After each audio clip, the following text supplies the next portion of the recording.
വിദേശ തൊഴിൽ പരിശീലനത്തിനും തൊഴിലവസരങ്ങൾക്കും Little Flower engineering institute Kalamassery. പഠിച്ചാൽ ജോലി ഉറപ്പാണ്. കേന്ദ്രമന്ത്രിസഭയിൽ നിന്നും രാജ്നാഥ് സിംഗിനെ നീക്കാൻ വലിയ തോതിലുള്ള ഒരു ഗൂഢാലോചന നടക്കുകയാണ്. രാജ്നാഥ് സിംഗ് നരേന്ദ്രമോദിയെ പ്രധാനമന്ത്രി സ്ഥാനാർത്ഥിയാക്കി 2014 ഉയർത്തിക്കാട്ടിയതിന്റെ യാതൊരുവിധ നന്ദിയും കടപ്പാടും മോദിക്ക് തിരിച്ച് രാജ്നാഥ് സിംഗിനോട് ഇല്ല എന്ന് പലതവണ പല വേദികളിൽ പല നേതാക്കളും പരസ്യമായും രഹസ്യമായും പറഞ്ഞിട്ടുണ്ട്. അമിത്ഷായെ പിടിച്ച് രണ്ടാമനാക്കുന്ന രീതി ശരിയായ കീഴ്വഴക്കമല്ല. മോദി ദേശീയ രാഷ്ട്രീയത്തിൽ എത്തും മുമ്പ് തന്നെ ദേശീയ രാഷ്ട്രീയത്തിൽ ഏറ്റവും മികച്ച നേതാക്കളായിരുന്ന രാജ്നാഥ് സിംഗിനെയും അതുപോലെ തന്നെ പ്രധാനികളായ മറ്റു പലരെയും ഒതുക്കിയിരുന്നു. യശ്വന്ത് സിൻഹയെ പോലുള്ള നേതാക്കളെയൊക്കെ എങ്ങനെയൊക്കെയാണ് നരേന്ദ്രമോദി അപമാനിച്ചു വിട്ടത് എന്നുള്ളത്. ഏതായാലും രാജ്നാഥ് സിംഗ് അടക്കമുള്ളവർ യുപിയിലാണ് ഉള്ളത്. യുപിയുടെ മുൻ മുഖ്യമന്ത്രിയായി കുറച്ചു നാളിൽ സേവനമനുഷ്ഠിച്ചിട്ടുണ്ട്. അദ്ദേഹം നിലവിൽ പ്രതിരോധ വകുപ്പ് മന്ത്രിയാണ്. പക്ഷേ പ്രതിരോധ വകുപ്പിലെ പോലും കാര്യങ്ങൾ തീരുമാനിക്കുന്നത് ആഭ്യന്തരമന്ത്രിയായാൽ എന്ത് കഷ്ടമാണ് എന്ന് പലരും ചോദിക്കുന്നുണ്ട്.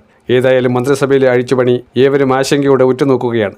കാരണം പല കേന്ദ്രമന്ത്രിമാരുടെയും സ്ഥാനം തെറിക്കുമോ എന്നതാണ്. അതിനകത്ത് ധർമ്മേന്ദ്ര പ്രധാന് ഒരു ചുക്കും സംഭവിക്കാൻ പോകുന്നില്ല. കാരണം ഏറ്റവും പാളിച്ച പറ്റിയ വകുപ്പുകളിലെ മന്ത്രിമാരെയൊക്കെ സംരക്ഷിക്കാൻ നരേന്ദ്രമോദി പ്രത്യേകം ശ്രമിക്കും. അവർക്കാർക്കും സ്വന്തമായി ഒരു ഇമേജ് ഇല്ല. അവർക്കാർക്കും ഈ രാജ്യത്ത് അധികാരം പിടിച്ചെടുക്കാൻ വേണ്ടിയുള്ള അല്ലെങ്കിൽ അധികാരത്തിന്റെ ഭാഗമാകാനുള്ള താല്പര്യമില്ല. ആരൊക്കെയാണ് നരേന്ദ്രമോദിക്കും അമിത്ഷായ്ക്കും വെല്ലുവിളിയാകുന്നത്? അവരുടെ ഏകാധിപത്യ ഭരണത്തെ തച്ചുടയ്ക്കാൻ ആർക്കൊക്കെ ശ്രമിക്കാൻ കഴിയും? അധികാര തുടർച്ച നേടിയെടുക്കാൻ ശ്രമിക്കുമ്പോഴും നേതൃമാറ്റം വരണമെന്ന് അമിത്ഷായും മോദിയും വാശി പിടിക്കുന്നത് തങ്ങളെ ചോദ്യം ചെയ്യാൻ യുവനേതാക്കളാരും തന്നെ വെമ്പില്ല.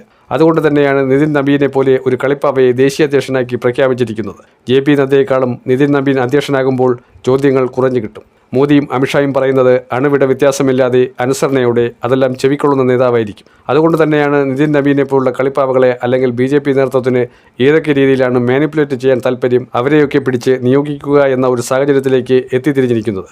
ഇപ്പോൾ മനസ്സിലാക്കുന്ന ഒരു കാര്യം, ദേശീയ തലത്തിൽ മന്ത്രിസഭയിൽ ഉണ്ടാകുന്ന കൊടിയ രീതിയിലുള്ള അഴിമതിയുണ്ട്. മന്ത്രിസഭാ യോഗങ്ങളിൽ ഈ അഴിമതി കഥകളൊന്നും തന്നെ ഡിസ്കസ് ചെയ്യപ്പെടുന്നില്ല. നരേന്ദ്രമോദിയുടെ ഇമേജ് വളരെ ക്ലീൻ ആണെന്ന് പറയുമ്പോഴും തൻ്റെ മന്ത്രിസഭയിലെ മന്ത്രിമാർ കാട്ടിക്കൂട്ടുന്ന നെറുകേടുകളുടെ കാര്യങ്ങളിൽ അദ്ദേഹം ഉത്തരം പറയുന്നില്ല എന്നതാണ് ഇവിടെ ചർച്ചയാകുന്നത്.